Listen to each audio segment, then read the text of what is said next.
It's 2022 and pellet smokers seem to be everywhere, from the competition circuit to even restaurants now. And everybody's getting into them, whether they've been smoking their entire lives or they're new to the barbecue game. A pellet smoker is doing wonders. Today we're going to be talking about how to put out an amazing brisket with great bark, flavor, and tenderness on your pellet smoker. I'll be the first to admit that I love a brisket on my offset smoker. There's just something about how that thing cooks, the way that it burns through the wood at different temperatures, and just the general imperfections in the wood. It just makes it taste so much better. But I've learned some techniques to make an amazing brisket on a pellet smoker that is really, really good. And in fact, if they're not barbecue aficionados or somebody who eats a lot of barbecue, they won't even know the difference. So let's start with talking about our briskets.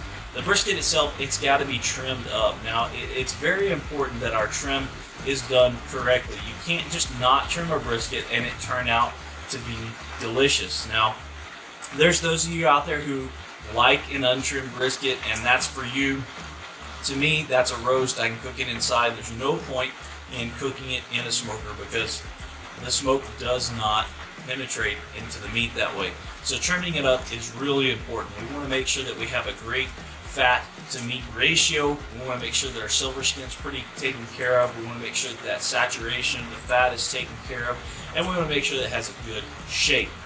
Once that's trimmed up, we're going to go ahead and coat it down with our favorite rub. Now, use whatever rub that you like. I love Uncle Steve's Smoke Bomb, and we're just going to coat it with that and go from there.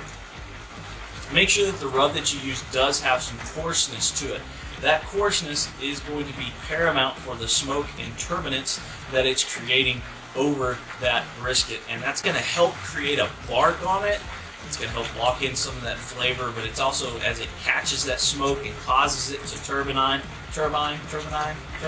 whatever, causes it to whirl around, it does help absorb some of that smoke. Those big pepper chunks are going to absorb that smoke, and it's going to be absolutely delicious.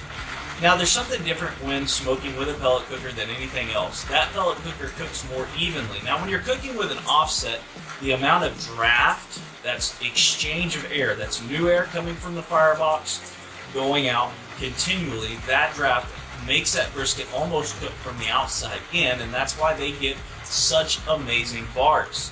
The difference in the air movement in a pellet cooker and the offset is that pellet cooker is moving a lot of air, but it's the same air. It's not fresh air. It's not exchanging all that air. And so it stays relatively moist. It allows that brisket to cook a little bit more evenly instead of from the outside in.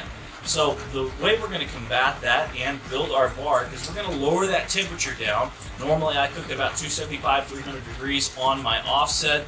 Over here we're going to be cooking between 225 and 250 degrees. It is going to take a little bit longer, but it's going to yield so much better of a result. Another thing I like to do is put a handful of pellets into a foil pouch, wad it up, and throw up underneath my brisket. And that kind of gives it a domed shape, and that allows that moisture to shed off of it, because where there's pools of moisture, there will not be bark. We're going to shut this down and leave it alone. We're not going to touch it for 3 hours. After 3 hours, you're just going to check on it and see if it needs spritzing. Most of the time, they don't need spritzing in a pellet smoker because, like I said, there's not a huge exchange of air. It's just a lot of the same air rolling around. I do like to hit the edges ever so often because those thinner sides, those crisper edges that are getting slammed with that heat do need a little bit of moisture just to help them out a little bit. And we're going to keep rolling with this until we like the look of the bark. Sometimes I don't even wrap it until it's completely finished. We pull this brisket out and the bark is looking good. These edges are getting a little bit more done than I like, so instead of wrapping it, I'm just going to foil boat it because I want this top to get a lot more bark on it. And in doing so, I'm going to spritz it down, add a little bit of moisture to that foil boat so it allows a little bit of braising to go on the bottom side while the bark is still building on the top side. And remember, we're cooking this fat side down. We're protecting this brisket from the direct heat of that fire pot that's just below it. Now, there's a reason we don't cut off all the fat when trimming a brisket, and we waited till now to talk about it, and foil boating gives us a great opportunity to see the effects of hydrophobic and hydrophilic compounds. Different elements of the fire, the different parts and elements and compounds that burn off in the pellets will stick to, they're hydrophobic, they'll stick to the oils or the rendered fat. And then you have hydrophilic compounds that'll stick to moisture or water.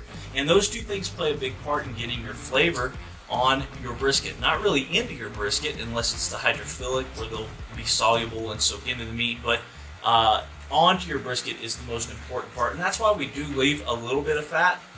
That's why people say fat is flavor. A little bit of fat is flavor. A lot of fat just isn't. So we've got the hydrophilic and hydrophobic compounds. We're soaking up all that great smoked flavor, and we're going to throw it back in there just to finish it off until it's probe tender, usually right around 195 to 205 degrees, depending on the brisket that you have. From there, once it gets probe tender, we're just going to finish it off. We're going to wrap it up, throw it into the cooler or oven, or what I like to do, I have an electric smoker, and I'm just going to let it sit there overnight for 12 hours and let it rest. We're going to allow those collagens to break down and turn into gelatin, and when that happens, they just soak up all that moisture as the proteins relax back into place. So it's time to slice and eat, and I'm telling you, by looking at this thing, you wouldn't know it was on a pellet smoker. If this helped you any at all, make sure you hit that like button. Comment down below what you like to cook on. And of course, drink more water.